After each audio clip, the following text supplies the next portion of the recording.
All right, welcome to this session of the 2025 Northwest Interlibrary Loan and Resource Sharing Conference. Today's date is September 10th, 2025. This session is titled Making Space for Insight, How Empowering Frontline Staff Transformed Our Office. And it's going to be presented by everyone is from the University of California, Berkeley. We have Mary Hardy, Student Supervisor, Shannon Monroe, Lending Department Head, Kristen Van Vliet, Borrowing Department Head, and Robyn Weisman, Head of Resource Sharing Division. My name is Megan, and I'm the convener for this session. So please let us know if you can't hear or can't see the shared screen, those of you online. This session is being recorded with permission from the presenters, and we plan to make these recordings available once captions have been added. Expect an email from Whova when the recordings have been posted about 3 weeks after the conference. We will take questions at the end of the session from the room and from the virtual attendees on Whova. Our virtual colleagues should post questions on the Whova Q&A tab, and don't forget to upvote for your favorites. After the session, please complete the survey to enter our prize drawing, which is open to all attendees. And if anyone in the room is logged into Whova, please remember not to start this presentation on your device. All right, so now I'm going to turn the session over to our presenters. Good morning, everyone here on the West Coast, and good afternoon to everyone out on the East Coast. We, as you can see right here, sitting next to me are the managers of the Resource Sharing Department over at UC Berkeley. My name is Robyn Weisman, and I'm the division head. And here presenting are Kristen Van Vliet, head of the Borrowing Department, Shannon Monroe, head of the Lending Department, and Mary Hardy, who is our student supervisor. They're here to talk to you today about a unique workflow analysis project they developed that integrated student employee engagement and empowerment, as well as innovation and enhancement of RSD services. As all of you know, our student workers and part-time staffers are critical to basic daily operations. Who would be better to gather input from than them about how to optimize the space? I'll go ahead and answer that question. How about a student worker getting a degree in engineering and operations research? That is what happened at Berkeley. They'll talk about how they performed a student-driven office redesign, what we all learned together once I joined, and identify concepts contained therein that can be applied to other student-driven projects. Spoiler alert, we already have, that will be next year's presentation. This photo, by the way, that you see right here is an average Tuesday in the office, just us hanging out. But first, a little about Berkeley. UC Berkeley is proud to be the flagship institution of the state of California. We are an R1 public research university and a part of the 10-campus University of California system. Mad shout out to Santa Cruz, who are right here in person, right there. The student population is at 45,000 with about 13,400 faculty and staff. Berkeley is made up of 22 libraries and 14 million volumes, making it the 6th largest academic library system in the United States, behind Harvard, Michigan, Yale, Illinois Urbana-Champaign, and Columbia. It's important to note that's just the Berkeley system that's included in that number. It does not include the other large UC campuses, including UCLA, who comes in at number 7, with whom we regularly work with in an automated fulfillment network. We are staffed by 12 full-time employees and about 20 student employees per semester. In FY25, we filled 22,669 borrowing requests and 17,442 lending requests. We also have 2 branded golf carts, which you could see on our introductory slide. And we use them heavily to pick up and drop off books across campus, which happens to be both very large and on an incline. So we really like those golf carts. Now I'm going to hand it off to Mary to talk about this innovative project.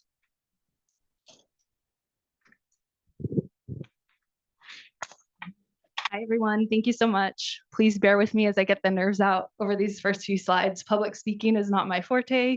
Interacting one-on-one with students is. So that being said, let me shift things and move over. All right, so I'm here to introduce the Office Optimization Project, is how we refer to it locally. And essentially, as Robyn was talking, our student employees with a staff of around 20 per semester handle a significant portion of our day-to-day work. So they know firsthand where things are confusing or inefficient. And because Interlibrary Loan has so many interconnected processes, the onboarding of new staff in our office can be a real challenge. Maria is the student who proposed and led this project. She came to us from UC Berkeley's Industrial Engineering and and operations research program. And at its core, if you're not familiar with this, it is industrial engineering is all about optimization and efficiency. And her background in this gave her the tools to analyze our workflows through a different lens than us as employees in the library. The goal of this project was to make things in our office a more linear and intuitive layout for our student workers, one that supports both training the new employees and also helping our existing staff recall processes, because there might have been a long period of time between when they completed a specific activity. And just as important as improving the layout of our office, we wanted to engage these frontline staff as active contributors in our workflow design. Oops, wrong direction. Thank you. So for the actual project itself, the work that Maria was involved with spanned about 1 semester. And while she was helping us with the project, she was also still contributing to the daily workflow tasks. And so we fit this project within her scheduled shifts as time permitted. In the end, it ended up being about 30 hours of dedicated work focused just to this project. And her work was primarily focused on evaluating how our physical spaces aligned with and supported our workflows. Her approach was to take what she was learning in class and apply it to the real world problems that we were having, tackling our ergonomics, our efficiencies, and how we used our physical spaces. The impact was threefold. It improved our daily operations, it gave Maria hands-on professional experience, and it reinforced that students are not just performing tasks, but are actively contributing to the innovation within our office. Next, I'll turn it over to Kristen to go into more details about the project structure.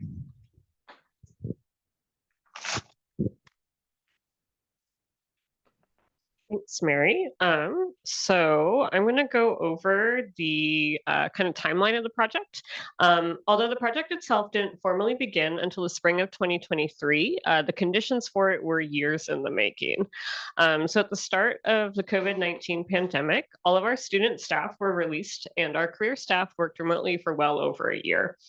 In July of 21, we went live with our new integrated library system, ALMA, while most staff were still working primarily remotely.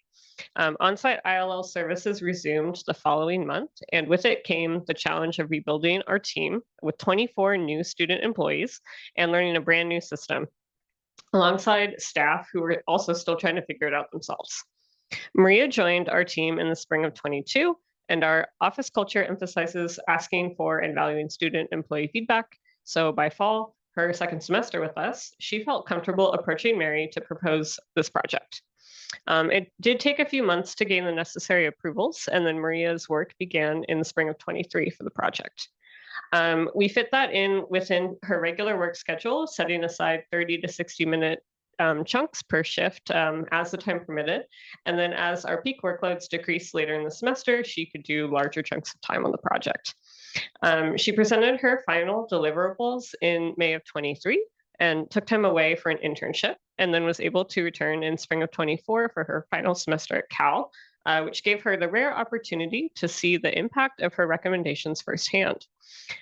So implementation of the recommended improvements is still ongoing as resources become available, and we continue to build upon her work. So we'll walk you through the 4 phases of the project. First, the initial focus on the shipping area, then learning and refining workflows, then expanding the project, and then finally real-time implementation and feedback. So we started with the shipping area because it was a contained area and heavily tied to physical workflows. From the full-time staff perspective, this space had known ergonomic concerns. To Maria, it stood out as a place where a few targeted fixes could yield significant improvements. The shipping area had become especially disjointed after the Alma migration, since we were developing workflows on the fly and making do with the environment as best we could. Maria mapped the space, identified bottlenecks, and pointed out misalignments, laying the groundwork for a more intentional design. So here, there's a couple photos to give you a clear sense of the shipping area as it was then. On the left photo, you can see the partition that marks the outer boundary of our space. Beyond the packing materials bins, there's a shared computer terminal that was sort of tucked under some shelves. And then in the corner, we crammed our FedEx labeling station next to one of our packing tables. And then on the right photo, it's sort of the opposite view of that. It has the shelves of books getting ready to be packed for return. And then on the far wall, there's another packing table that was used solely for processing our courier shipments. So essentially, there was a lot of congestion, especially when multiple people were trying to work in this space at one time.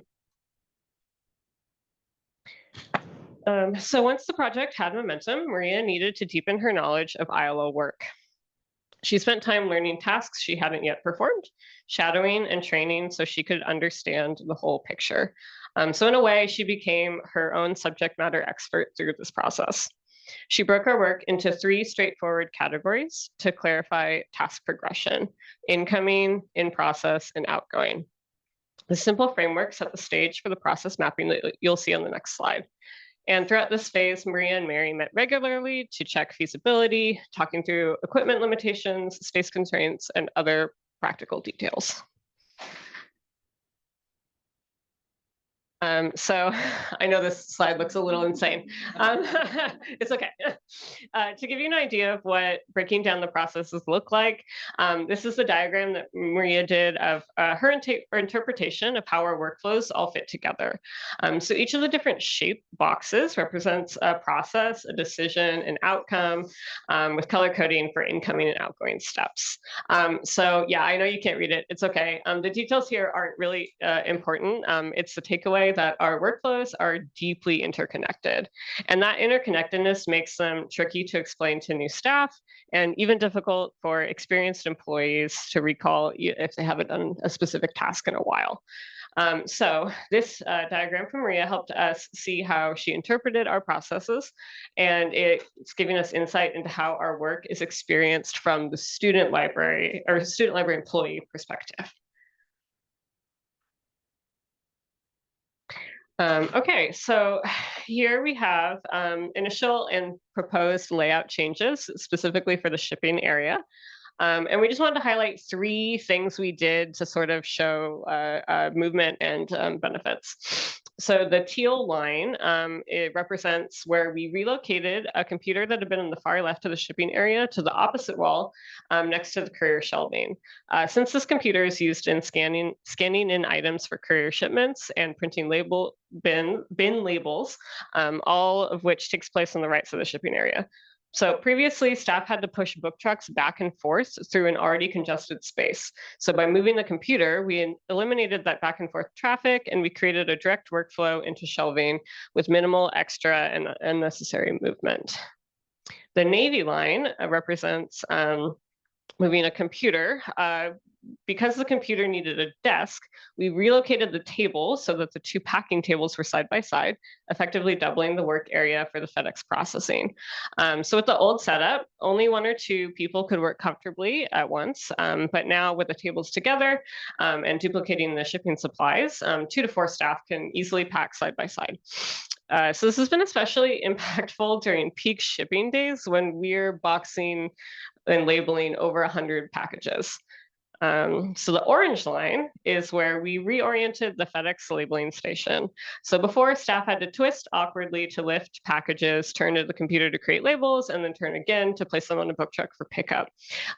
Staff had tried to solve this problem before with little success, but because Maria looked at the shipping area as part of the bigger picture, with other components also being moved around, she identified an elegant solution that improved both workflow and working conditions. And the new orientation allows for a safer process that better utilizes the available space. So these relatively simple shifts immediately reduced strain, improved safety, and sped up daily tasks. So now I'll turn it over to Shannon.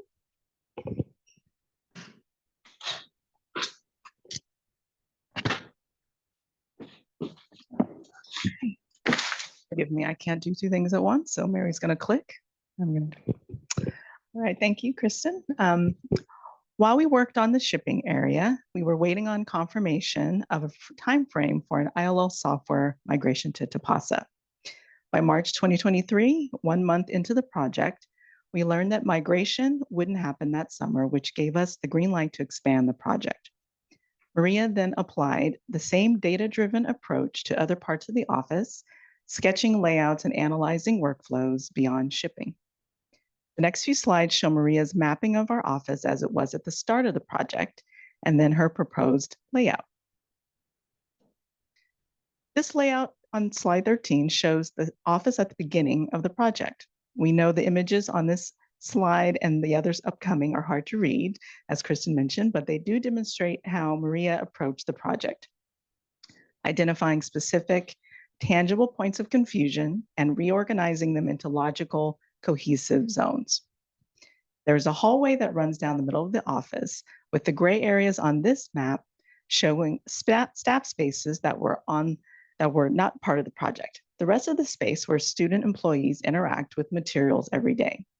In addition to shipping workflows, our office also includes a circulation desk, paging and delivery services for other campus libraries, support for traditional ILL services, getting borrowed materials to UC Berkeley faculty, staff, and students, as well as processing books to fulfill worldwide requests, and several workstations with book scanners and microfilm readers for digitization. These areas may look like small icons on the slide, but they represent a wide range of daily tasks that Maria had to take into account when thinking about the overall layout. In the proposed layout, workflows were consolidated into more intentional zones. One example is our paging and delivery workflows. Visiting 20+ libraries across campus, either on foot or in our electric golf carts, one of them was spotlighted earlier in our holiday photo, requires coordination, but the shelves that supported this work were previously scattered in different areas of the office. It wasn't intuitive, and new student employees often struggled to remember where to find or place materials. In the proposed layout, all the resources needed for paging and delivery are centralized into one shelving area with a complementary space directly across the hallway. This change mirrored what we achieved in shipping, making the flow clearer, faster, and easier to train. After 4 months working on the project, Maria presented the final deliverable. It wasn't a static blueprint, but a working document we could continue to adapt. She included recommendations for the space, notes on constraints, and suggestions for further improvement. One of the strengths of this project is that changes were able to be tested and implemented along the way. We didn't wait for a perfect plan, as we understood that this was an iterative process from the beginning. We tried improvements in real time, collected feedback from staff and students, and adjusted as needed. This collaborative approach meant the final recommendations reflected not just one analysis, but the collective expertise of those doing the work every day. Of course, we face challenges, as we all know, in ILL. Unknown variables, like the software migration timeline or whether spaces would be repurposed, physical space constraints, we're limited by immovable walls and where the power and data jacks are located. Limited resources, we worked with mismatched tables, salvaged furniture, and what we already had on hand. And cross-departmental impacts, changes affected by IT, the mailroom, the facilities team, so collaboration was essential. These realities meant not every recommendation could be implemented as exactly proposed, but the process still moved us forward. And it's worth noting the entire project cost about $550 in student wages, a small investment that has already proved that it has paid for itself many times over in efficiency gains. Okay, and I think I'll turn it back to Mary.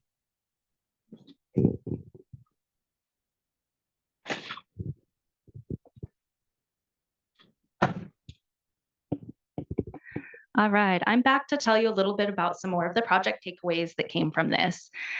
So for this presentation, we're focusing on 3 of the takeaways. First was the operational improvements for us. As Shannon and Kristen already described to you throughout the presentation, our workflows were definitely streamlined through this. This has made training smoother for new student employees and helped our experienced staff complete tasks more accurately. This is especially helpful this semester because we brought on 9 to 10 new employees and only have 6 remaining on staff, 3 of which, while we're at this conference, are out sick or otherwise have commitments.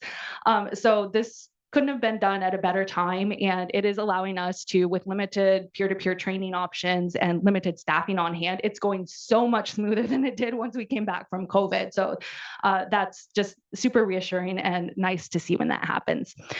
Culturally, we also saw the value of integrating these frontline voices into our decision making.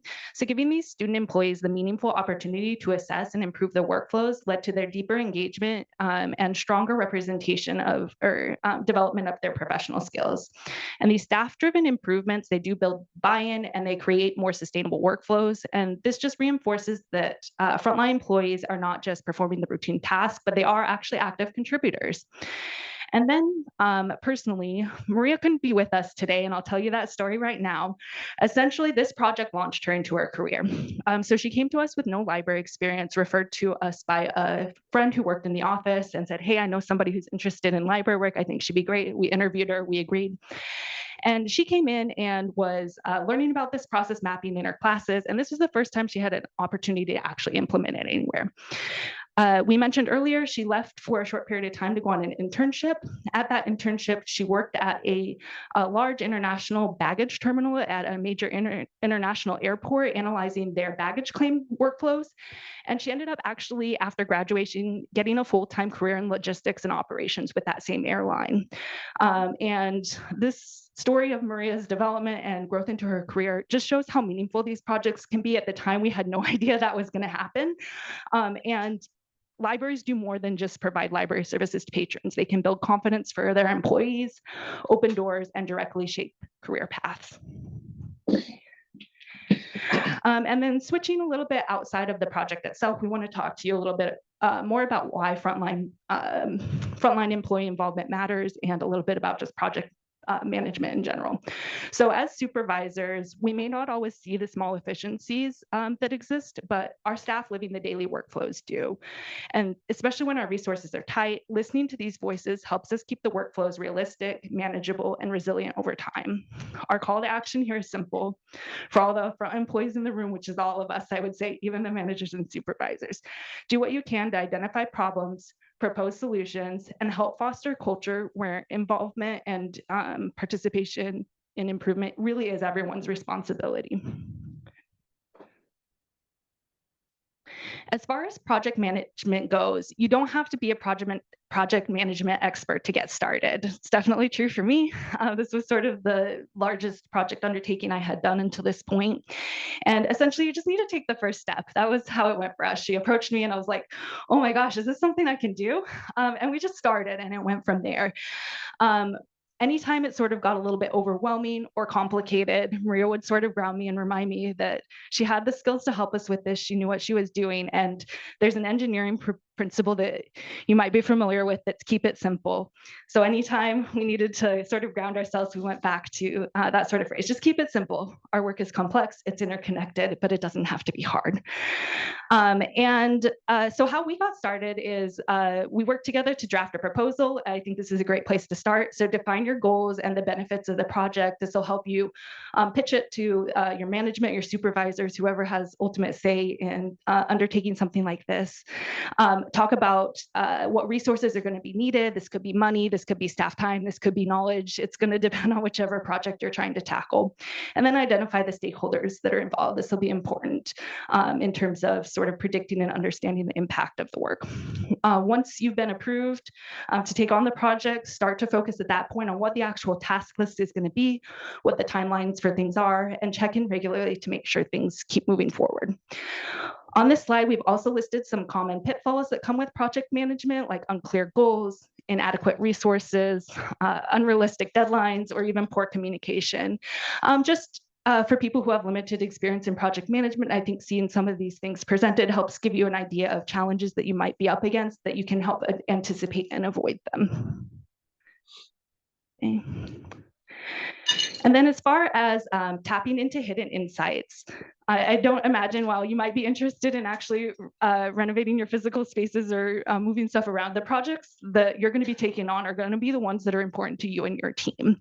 And so what you'll want to do is look for the hidden talents amongst your staff and invite them to bring that expertise into your library work.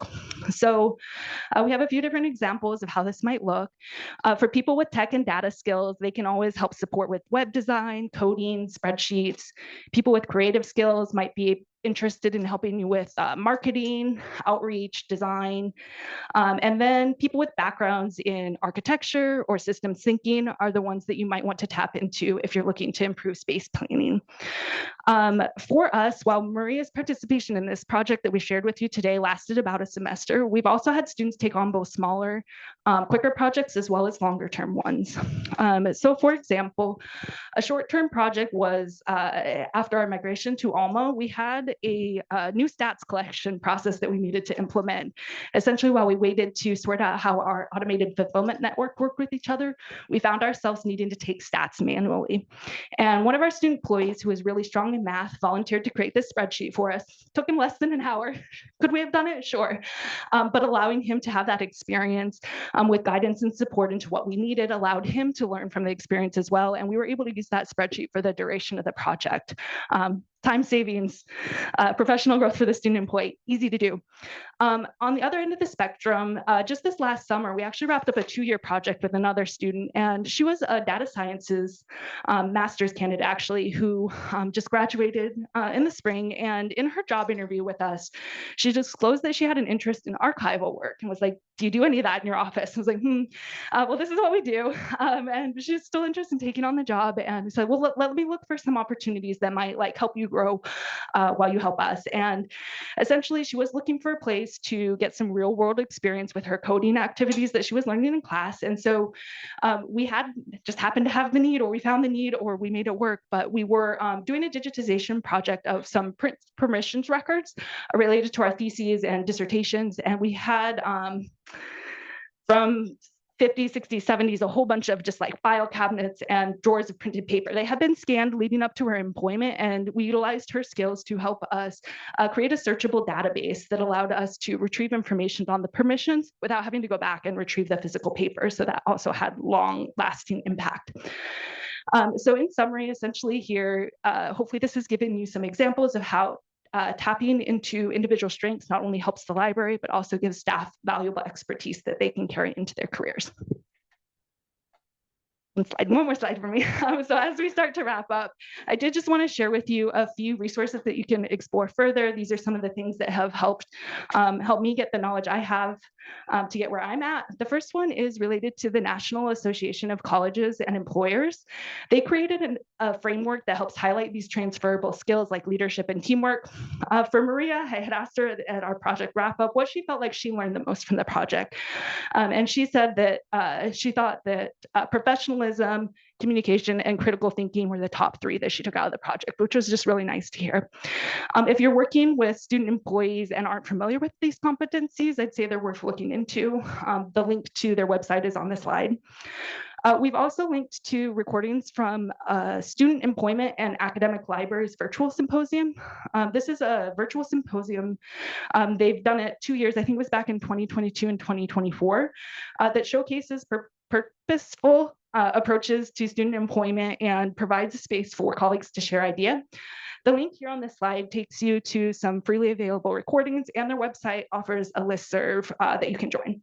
So of course, we come to you from the perspective of a large academic research library, but even if your library doesn't employ student employees or operates at a smaller scale, these principles that we've talked about here today still apply to you.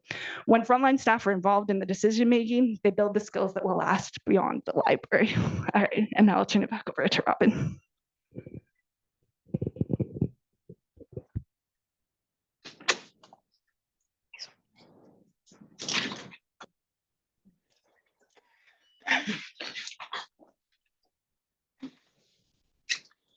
All right, so to close things out, in addition to the design of the original project, as someone who frequently has to advocate for the division to various stakeholders, These kinds of projects can be of particular interest to, for example, library communications in regards to outreach and donors.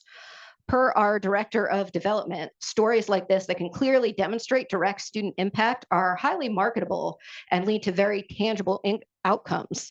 There is nothing your administration will love more than getting donations as a result of the work that you're doing. Another more practical thing to consider as someone who has to deal with the budget in these times that are very tight, and they looking for every last bit of expertise wherever it may be is increasingly important as hiring freezes go into effect and positions are eliminated. Essentially have to start thinking about using all the parts of the buffalo, not like we weren't doing that before, but now we have to do it really hard. So on behalf of the resource sharing team at UC Berkeley, thank you for joining us, whether you attended in person, participated online, or are watching the recording later. We appreciate your time and interest in our project, and we're leaving you with some artwork created by some of our student employees as ILL thank you notes. A simple ongoing project we have that boosts morale and shows gratitude, and it's a fitting close to our session. Just as a side note, we will be putting CUY on our next iteration. We know that our symbol is missing. That's going to be coming through. We're progressing. So right on. Thank you very much.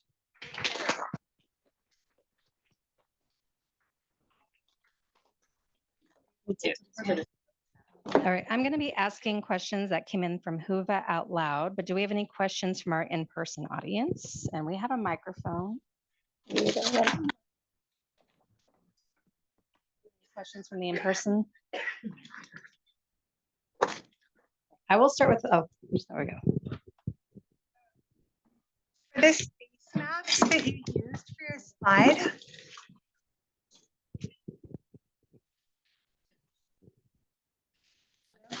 Now it's on. This is the slide. You have the microphone.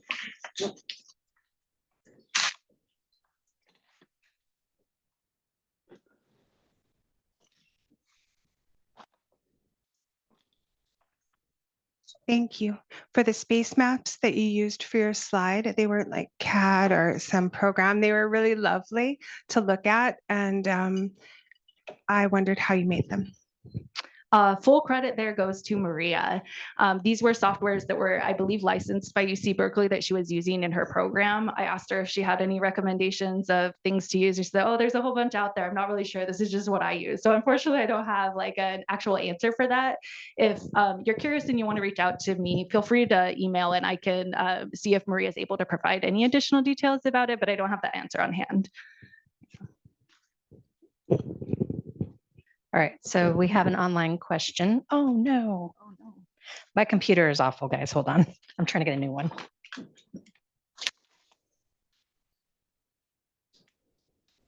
Okay, they were there. Do we have them pulled up on the computer here? All right, I saw at least 3 online questions. One of them was what she just asked. What she just asked. Okay, so we can move on to another question.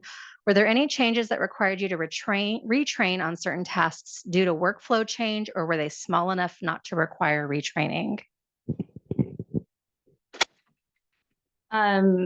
They pretty much all required retraining, but that was, I think, appropriate for our personal situation here. In our case, because we had just undergone the migration, all of our workflows changed anyways. There was mention of like courier shelves and the courier workflows and the like automated fulfillment network. None of that existed while we were on Alma. Or on Millennium. So once we made it into, I should also stand over here maybe, so I was told the camera won't pick me up behind the pillar.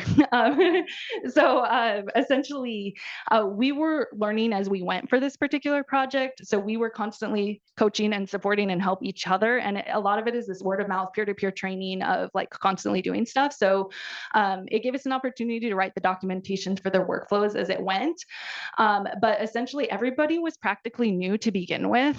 So we would try something. If it worked, it worked. If it didn't, we would revisit and do it. So it was definitely a very heavily involved undertaking in order to do the training for it, but it paid off. Yeah. All right, we have one more that came in online. How would you recommend embarking on a project like this in a work environment that doesn't yet foster communication and collaboration, where employees across the organizational structure don't necessarily trust each other enough to share feedback? You want to take that one? Yeah. Questions right there. Right on. Yeah, that's a nice and spicy one. I would recommend in that kind of situation, persistence, kind of just being a steady presence. And sometimes it'll take a while to make friends and kind of slowly but surely make your case as to what the benefit is and why it is a benefit to everyone to like work with you. Historically, I think, and granted that this experience is coming from a different institution, not Berkeley, but a similar type of situation, where it's just kind of persistent, like quietly. Yeah, I see Miriam laughing at me. It just kind of like being kind of persistent and not going away and kind of steadily building and putting forth your case and slowly but surely kind of going around building coalitions, stakeholders, that kind of thing. And yeah, just kind of putting in time and effort. And if, I guess a better way to put it would be just kind of like nag until it behooves the person. Like, I want this person off my back. Like, what, how do we solve that? So that's another, like, a low key way of putting it. You can just nag them until they want you to stop bothering them. Oh, sorry. I know, I'm so close. You didn't see me. So you talked about needing to go outside of the department to do have Maria do these plans and to do the move arounding and changing of the department physical workflow and changes. Was there a reason why you needed to go outside of the department instead of making just a decision as a department on your own? Thank you for that question. Yeah, I think going into the project, it was like evident to us that we had issues. It was literally, because we had been remote for COVID, we underwent the migration from Millennium to Alma while we were all at home in our bedrooms working. We came back, we had about a month before our student employees started to be like, oh, this is how our work works. Oh, that's how that does. So it was literally, there's an open shelf, books go there. Oh, there's a space for a book truck, the book truck goes there. It was awful, but we were so just overwhelmed with like everything that was happening at the time, trying to like get settled in the new environment with the new semester, with the new what is actually working after COVID look like, that we as ourselves just didn't have the capacity to. And so part of the process is when the students came in, we're like, I understand this is confusing. Please just ask as many questions as you need to. I'll go over it as many times as you want. We understand. And if you have any ideas that will help us, please share those with us because we want to hear them. And that's how we found Maria. Maria came to us and said, you've been saying that like you're open to our feedback. If that's actually the case, maybe we can talk because my background is in industrial engineering and operations research. And I really think I have some ideas that could help you, and sort of walk through a few of the shipping ones. Like if this computer just wasn't there, we're like, we agree, but how does it work? And so it took her coming in from a different perspective, grounded in a different, like non-stressful. We were also concerned about library operations to actually pull back and be able to map all these different areas. And I say the project took 30 hours of scheduled time. I think she was working on this as part of her class projects and like a little bit of information outside of there. I'm guessing for me to create something like that, it would take far longer than that. And I just didn't have the expertise. Well, if I wanted to take the time to, maybe eventually I could have, but it was just a good fit for us at the time. Yeah. Let me clarify my question. My question was more like, it sounded like from what I was hearing, you had to go to like administration or something like that.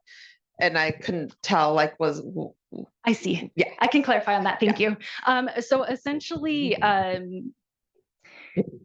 the time, our department head was helping coordinate the migrations. Not only were we dealing with Millennium to Alma, but we were also trying to get ready to move to Chapasa.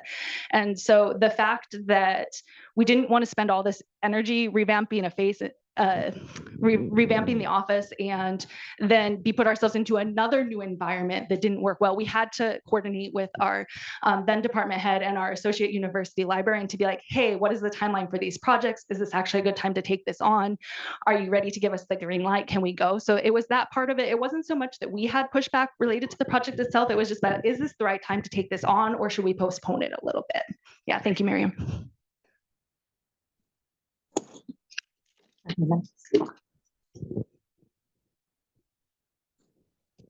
Hi there, fantastic presentation. I had a question about the space that you dedicated to like breaks and lounge space I saw. I kind of like this theme, especially as the budget kind of crunches us and stuff, of honoring your employees' sort of passions and their majors, but at the same time also privileging their comfort and their ability to kind of feel at home in your space. Could you tell me a little bit more about that and how that's maybe changed the dynamic for you and your team? Yeah, thank you. That has certainly been a factor in our decisions. You'll notice in both the like current layout when she was mapping it, the area has changed. First, we thought, oh, this is going to be a lounge area. This goes back to who's making the decisions in the room, who has the authority, where's this stuff coming from? And the idea had been proposed.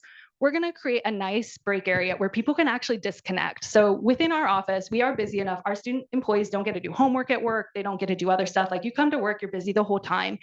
So on those paid 15-minute breaks, we want you to disconnect. We want you to step away from the things. And so before that, this area was like a meeting table. We had a training computer in it and like a meeting table that like sat 8. My desk is actually on the opposite side of that partition in the like what to me looked like a gray area, but on the slides it's white to you. So I could hear all the meetings that were happening. I could like do all this not a good flow of the office. And so we had wanted to do this as a lounge area and a break area. And it became this thing of by the time the project actually concluded, we didn't have the permission. We weren't going forward with it. So we're like, okay, Marie, like just with the information you have, put down what it is.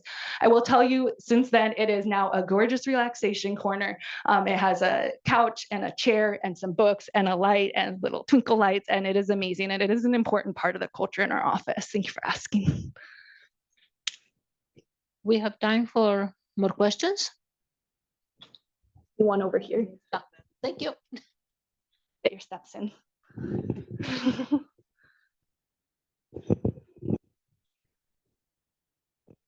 Hi, I really love this whole presentation. I try to get feedback from my students and they're very creative minded. So I have gotten some very small, like, oh, we have a puzzle table and the students created their own puzzle club and then they did a ribbon cutting. It was super adorable. And I love getting them more involved and doing some actual like library operation work. I was curious, and this could be a whole presentation on itself, but as far as documentation and training goes, did you have a workflow for how you updated documentation and then worked on students with it? I'm sure this applies to many people, but it's like constantly under evolution for us. So one of the things that I had done like before COVID was went through and like made a Google site and like had a Google site which had some sort of like more static information intermixed with like a bunch of links to Google Docs, and we had some training videos on there and all this interactivity. When we came back from COVID, we decided not to update that. Maybe in the future we will, as like time and resources exist to do so. But we have a problem within our workflows that much of the work we do isn't actually at a computer. So like when you're packing courier or doing something, you need something that's tangible that is not screen based. So we sort of abandoned that approach for now.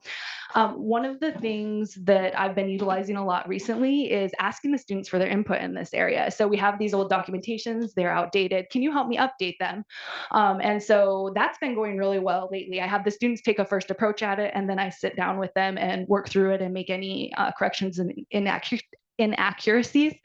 It has created sort of an interesting assortment of different styles of documentation and different stuff, but in a way this caters to different learners, different styles. And I think the experience they're getting from creating this documentation for us now where we're at in our stuff is more valuable to me than having some boring static thing. So it definitely is constantly evolving. At the moment, we've been able to capture most of the stuff related to TPASA, but it still obviously needs work. And I think engaging the students in that area, these people who are interested, maybe going into English of related, they're usually pretty good with words.